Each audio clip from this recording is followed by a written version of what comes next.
अस्सलामुअलैकुम, welcome to my guide.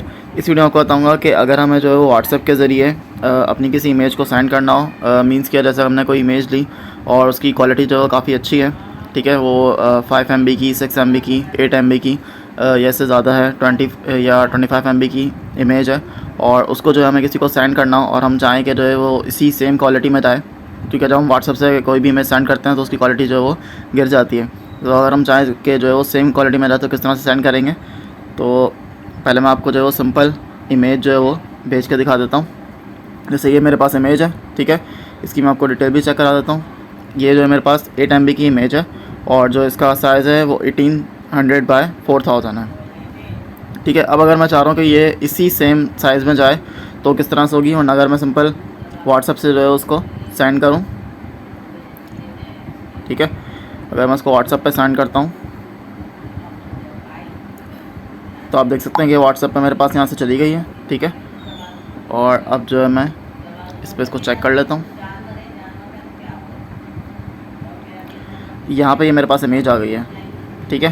Quality में आपको शायद देखने में लग रहा होगा कि वैसी क्वालिटी है, सेम है, लेकिन जो है मैं आपको इसको गैलरी में व्यू करवा कर आप इसकी डिटेल चेक कर लेते हैं, ठीक है। इसकी हम डिटेल चेक करते हैं तो आप देख सकते हैं कि जो इसका साइज़ है, ये जो साइज़ इसका दिखा रहा है, ये 119 KB हो गया है, जबकि 8 MB की इमेज थी। और जो इसका पिक्सल है, यानी जो इसका रेजोल्यूशन साइज़ है, वो 720 बाय 1600 हो गया, जबकि वहाँ जो है वो 1800 बाय 4000 था, ठीक है। तो इसकी क्वालिटी जो है वो गिर गई है। तो अगर जो है मुझे सेम क्वालिटी में पिक्चर भेजनी हो किसी को, जैसे DSLR वगैरह की इमेजेस होती हैं या बर्थडे वगैरह की इमेजेस होती हैं और शादी की इमेजेस होती हैं, तो अगर वो आपको जो है बिल्कुल सेम क्वालिटी में भेजनी हो तो वो हम किस तरह से सेंड कर सकते हैं, ठीक है। आप क्या करेंगे, आप पहले तो जो अपना व्हाट्सएप ऑन कर लेंगे, ठीक है।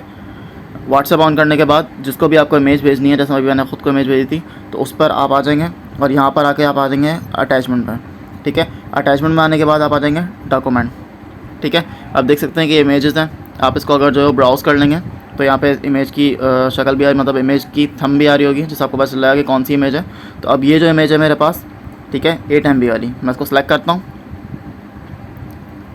और सेलेक्ट करने के बाद उसको कर देते हैं सेंड, ठीक है। आप देख सकते हैं कि नीचे ये 8.1 MB लिखा हुआ आ रहा है और अब जो है ये सेंड हो रही है। ये ज़रा सी बात है, 8.1 MB की है तो थोड़ा टाइम लेगी है सेंड होने में। तो इस तरीके से जो है वो आप अपनी इमेज को जो है वो, मतलब अगर कोई अच्छी क्वालिटी की इमेज है, आप उस तरह से भेजना चाहते हैं कि रियल क्वालिटी में जो है वो उसके पास जाए, तो आप जो है वो इस तरह से सेंड कर सकते हैं। आपको जो है वो जीमेल वगैरह की ज़रूरत नहीं है कि जीमेल ड्राइव में अपलोड करें, उसके बाद उसका लिंक भेजें, या वन ड्राइव पर अपलोड करके फिर उसका लिंक भेजें। आप डायरेक्ट जो है वो व्हाट्सएप के ज़रिए ही जो है वो डॉक्यूमेंट सेलेक्ट कर और फिर यहाँ से जो है आप इसको भेज सकते हैं। इसमें जो लिमिट होती है वो 100 MB तक की होती है, ठीक है। तो वीडियो वगैरह भी आप भेज सकते हैं, लेकिन 100 MB से लेस, ठीक है। अगर उससे हायर होगी तो फिर वो नहीं सेंड करेगा, ठीक है। ये इमेज यहाँ से सेंड हो गई है और मैं यहाँ पे क्लिक करता हूँ, ठीक है। मैंने पैक कर दिया था, सॉरी। मैं इसको जो है वो ओपन कर लेता हूँ, ठीक है। पिक्चर मेरे पास आ गई है, आप देख सकते हैं यहाँ पे इमेज है, इसमें क्लिक करता हूँ। अच्छा, जब आप इसको ओपन करेंगे, ठीक है, तो नॉर्मल जिस तरह से इमेज आती है वैसे नहीं आएगी, ये डॉक्यूमेंट की सूरत में आएगी। तो उसको ओपन करेंगे तो आपसे पूछेगा कि आपको किस में व्यू करना है, ठीक है। मैं गैलरी में व्यू करता हूँ, तो आप देख सकते हैं कि इमेज मेरे पास आ गई है। अब मैं इसकी डिटेल आपको चेक करा देता हूँ। तो आप देख सकते हैं कि 8.06 MB जो इसकी एक्चुअल जो साइज़ था वही है, और जो रेजोल्यूशन साइज़ था वो भी 4000 बाय 1800, सेम वही साइज़ है, ठीक है फ्रेंड्स। और आप देख सकते हैं कि इसका पिक्सल भी जो है वो नहीं फट रहा है, ठीक है। तो इस तरीके से जो है वो आप अपनी कोई भी इमेज जो आपको जो मतलब जो अच्छी कोई भी इमेज होती है शादी वगैरह की है, बर्थडे की है, वो अगर आपको जो एक्चुअल इमेज सेंड करनी हो व्हाट्सएप के ज़रिए, तो इस तरीके से आप कर सकते हैं। इससे आपकी जो इमेज की क्वालिटी है वो ख़राब नहीं होगी, ठीक है, और ईज़िली जो है वो दूसरे बंदे तक पहुंच भी जाएगी। मतलब आपको USB में देने की ज़रूरत नहीं है, आप डायरेक्ट जो व्हाट्सएप के ज़रिए भी जो उनको सेंड कर सकते हैं, ठीक है फ्रेंड्स। तो उम्मीद है मुझे कि आपको मेरी वीडियो अच्छी लगी होगी। तो अगर आपको मेरी वीडियो अच्छी लगी है तो मेरे चैनल माय गाइड को सब्सक्राइब कीजिए, वीडियो को लाइक कीजिए और अपने फ्रेंड्स के साथ शेयर कीजिए।